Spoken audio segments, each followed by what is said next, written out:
E aí, gente, tudo bem? Sejam bem-vindos para mais um vídeo aqui do Projeto Arte da Escrita. Hoje vamos trazer uma técnica diferente que se chama Entrevistando o Autor.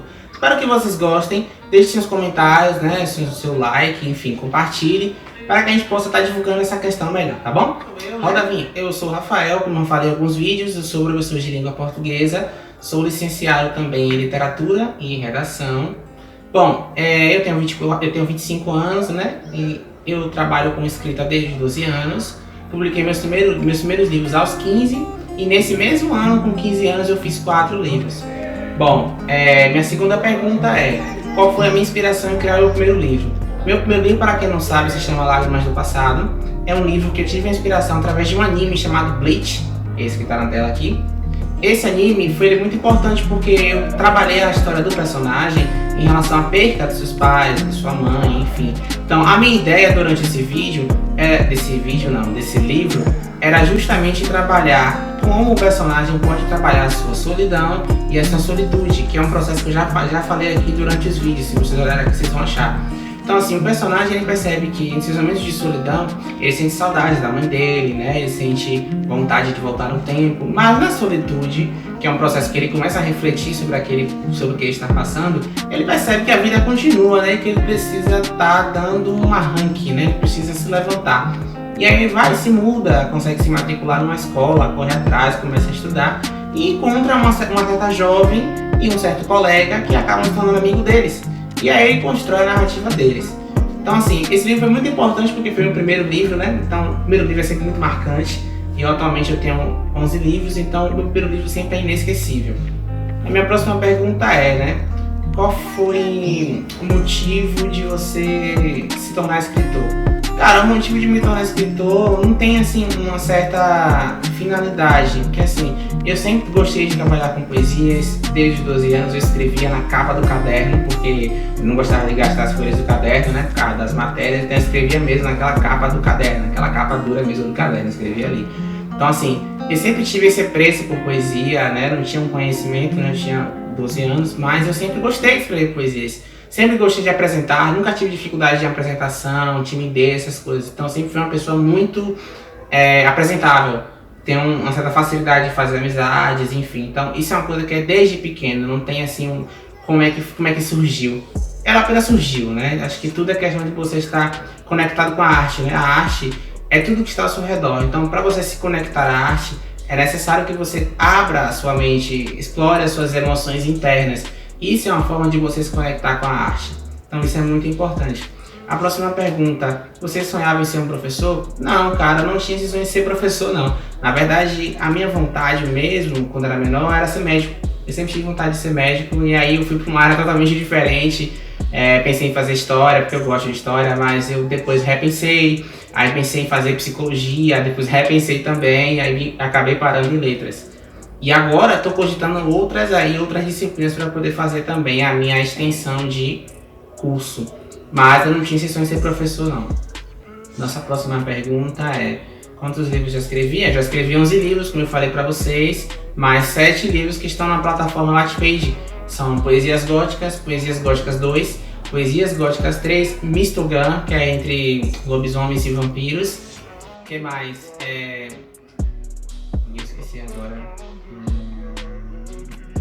Pandora, As Faces de Pandora. Também tem um livro também chamado Contos Góticos, que é um livro que tem tem duas versões. Esses contos góticos são contos voltados à mitologia grega. Então, assim, eu sou uma pessoa que gosto muito de me desafiar. Então, eu gosto de trabalhar diversos gêneros textuais. Eu não fico somente no ação e no terror. Então, eu já me arrisquei no gênero medieval, eu já me arrisquei no gênero romance, já me arrisquei no gênero mistério. Eu gosto de fazer essa mistura entre ação e mistério, terror e medieval, enfim, essa questão poética, do obscuro, alma. Então eu gosto muito de trabalhar com isso. Isso me ajudou a desenvolver a minha habilidade, onde na minha recente graduação, eu trabalhei muito com Clarice Lispector. Então eu trouxe muita teoria do existencialismo em Clarice Lispector, num romance chamado Maçã no Escuro, que é esse que está aparecendo na tela aí. Esse romance ele foi muito interessante porque conta a história de um homem, de um personagem que perdura por vários espaços. E aí ele acaba, cada espaço que ele passa, ele tira um aprendizado.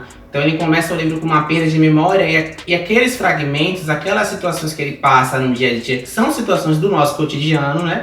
Questão de trabalho, questão de fugir, enfim. Toda aquela trama faz com que ele vá costurando as suas feridas e acaba aí remontando as suas memórias, né? Acaba se recordando de algumas coisas e tal. Ele também é um personagem muito interessante porque ele carrega um livro de bolso, então ele sempre vai anotando as coisas que ele vai aprendendo. Então eu tive uma conexão muito forte com o personagem, né? E foi até uma quebra de paradigmas, porque geralmente quando a gente vai fazer um TCC, a gente analisa o livro como um todo. E a ideia minha e do orientador foi analisar apenas o personagem em si. Então, o personagem, ele deu a cara do livro, entendeu? Então, essa foi a minha análise. E eu trabalhei nisso a teoria do existencialismo, trabalhei também a questão da solidão, da solitude, crises existenciais, coisas que estão acontecendo ao nosso redor aí frequentemente, né? E para solucionar isso, eu não digo nem solucionar, para dar uma possibilidade de melhora das crises existenciais, eu trabalhei as linhas de fuga. São um processo em que o escritor ele consegue ali achar um momento, um espaço, um fragmento, um desdobramento, que seria isso. O escritor ele consegue achar um momento em que ele consegue se desdobrar, como um origami. O origami possui várias faces, então quando o autor ele se desdobra, quando ele coloca as suas outras faces, ele consegue perceber aonde ele está avançando e aonde ele está regredindo. Então essa é a ideia durante todo o meu trabalho, até hoje como professor também de língua portuguesa. Nossa próxima pergunta é... sim, essa é muito interessante. Se eu acho que os alunos... O que eu acho dos alunos que não gostam de literatura? Gente, é algo muito complicado. Eu fiz uma entrevista na faculdade uma vez com a minha amiga e professora também, a Morgana Lobo, e essa pergunta foi feita para ela também, né? Do que ela acha sobre isso. É interessante porque, assim, não é que os alunos não gostam de literatura. Muitas vezes é a forma em que a literatura chega para eles. Então, muitas vezes a falha não é porque o texto é chato. Muitas vezes é a forma que o professor vai passar o texto para você. Às vezes o texto pode ser um texto bem difícil, mas a depender da forma que o professor passe para você, que ele deixe o texto às claras, você consegue sim desenvolver uma boa interpretação daquele texto, você consegue trabalhar aquele texto. Uma coisa bem tranquila. Não é fácil, mas também não é uma coisa impossível de se fazer, entende? Então tudo depende da forma que a literatura é apresentada à pessoa. Então a gente tem que ter um cuidado bastante em relação a isso, de dizer que não gosta de ler. Não é que você não gosta de ler, muitas vezes é que você não gosta do que você não lê, entendeu? Não, calma. Não vai dar não. Muitas vezes você não gosta do que você lê, então tem que ter esse cuidado em relação a isso, né? Nossa próxima pergunta é a seguinte. Certo. Bom, durante esse processo meu de escrita, como é que foi que eu consegui desenvolver a criação de livros? Foi engraçado, eu entrei em um grupo de WhatsApp, né, de escritores independentes, que eu tô nele até hoje, já tem mais ou menos aí uns 4 anos. Eu conheci muitos escritores que me ajudaram, o Guilherme, a Ellen, o Mazola. Então eu conheci uma galera muito interessante que me ajudou em relação a todo o processo de livros, me indicaram editoras, o pessoal fazia vídeo quando chegava os livros em casa, a gente compartilhava a qualidade das editoras, que isso é uma coisa também muito preocupante, principalmente para o iniciante, porque ele fica na dúvida em qual editora publicar o livro dele, como é a qualidade em relação a preço. Então eu percebi durante esses 11 livros que eu publiquei, tem editoras que possuem um preço alavancado, mas a qualidade não é tão acessível. Já outras possuem um preço acessível e a qualidade ela é bem interessante, bem acima da média. Eu tinha uma dificuldade muito grande no início, porque eu sempre gostei de livro com a capa brilho e a folha pólen, que é aquela folha creme. Eu acho aquela folha muito bonita. E no início eu não conseguia achar editoras que faziam esse serviço. E as que eu achei depois de um tempo, o preço era muito alto. Então, assim, para iniciante é complicado trabalhar com isso. Então eu comecei com o básico mesmo, com a folha branca, com a fonte preta, enfim. Não comecei com ISBN, que é aquele códigozinho de barras que fica atrás do livro, porque ele é um código, como eu já disse antes, é um código de selos internacionais. Então, é somente se você tem interesse em publicar livros internacionalmente ou em sites aqui no Brasil, como Extra, Mercado Livre, Americanas, enfim. Tudo isso depende de quanto você pode investir. Mas, se você quer apenas publicar o seu livro inicialmente, você não precisa estar utilizando esse ISBN, pelo menos de início. Agora, se você for contratado, patrocinado, aí sim você vai ter que usar. Que é o meu caso, que agora eu sou contratado pela editora Meta Brasil, então eu preciso estar utilizando sempre esses serviços de ISBN. Para finalizar nossa pergunta, que eu acho dos jovens que sabem escrever, mas não sabem... Não sabem o quê? Tá. O que eu acho dos jovens que não sabem, que gostam de escrever, mas não tem ideia de por onde começar?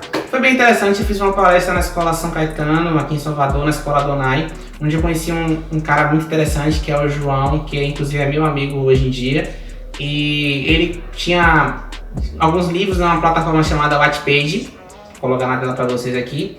Essa plataforma é uma plataforma de leitura virtual e gratuita, onde o escritor coloca a sua capa, coloca as suas informações e pode postar aí durante em capítulos, e tem uma parte de vote que o leitor dá o seu voto e vai incentivando, né, o autor com comentários, enfim. Eu achei aquilo muito interessante. Então, assim, como eu estava em processo ainda de escrever alguns livros, nessa época que eu fui na escola do João, eu tinha mais ou menos aí uns 8 livros, né? Hoje eu tenho 11, então eu tinha mais ou menos uns 8 livros. E aí eu usei essa plataforma para poder alavancar a minha escrita. Eu peguei ideias minhas que estavam guardadas em Word mesmo, nesse mesmo material que a gente usa para digitar, tava aí.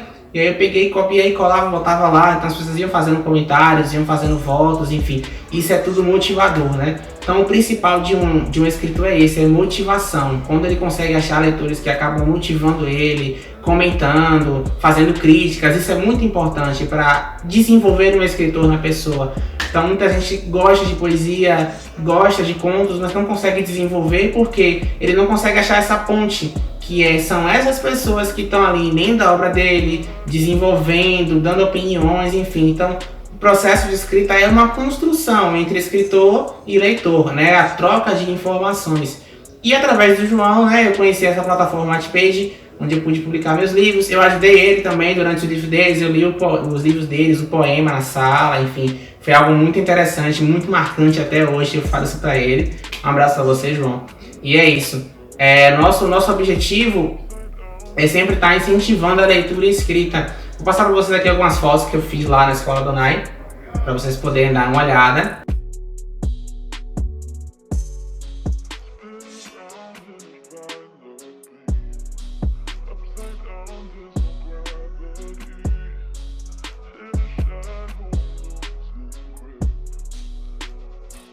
E é isso. Bom, após essas fotos que passaram para você, temos a minha última pergunta, né? Qual o incentivo que eu daria aos jovens em relação a isso? Bom, gente, o incentivo é o seguinte, acho que incentivar uma pessoa é fundamental no processo de escrita, como eu disse a vocês. Eu acho que o incentivo maior tem que ser de você mesmo. Você precisa acreditar em você mesmo, para que você possa estar desenvolvendo o que você acha. Eu, com 12 anos, eu acreditei em mim mesmo. Apesar de muita gente desacreditar que eu faria um livro, eu acreditei em mim mesmo. Eu fui no Google, eu pesquisei, eu não tive informação assim, expressa em vídeos. Naquela época eu não utilizava vídeos assim, né? Época de 2012, 2013, não tinha essa informação toda que tem hoje em 2019. Então foi mesmo, eu fui em fóruns, eu fui em blogs, eu fui em vários lugares para poder colher essas informações. E eu acabei gostando tanto dessa área de literatura que eu acabei me tornando professor, justamente com essa proposta que foi desde a minha época de faculdade, que foi criar o projeto Arte da Escrita para incentivar essas pessoas a criarem seus livros, né? Para mostrar a elas que é possível sim desenvolver a sua escrita, basta a pessoa acreditar em si mesma, né? Então quando você acredita em você mesmo, você consegue sim direcionar o seu foco, mesmo com pouco conhecimento, você consegue ter em mente que você pode. Isso é fundamental, né? A automotivação ela é essencial na publicação de qualquer coisa na sua vida, de livro, de conto, poesia, enfim. Não só na publicação, mas uma questão profissional também. Então a automotivação é algo fundamental, certo? Eu espero que vocês tenham gostado dessas tags aí. Deixem seu like, compartilhem. Se tiverem alguma pergunta ou até sugestão também, podem colocar aqui embaixo, né? E é isso. Se você se identificou com alguma coisa que eu falei, coloca aqui embaixo também pra gente estar conversando, tá bom?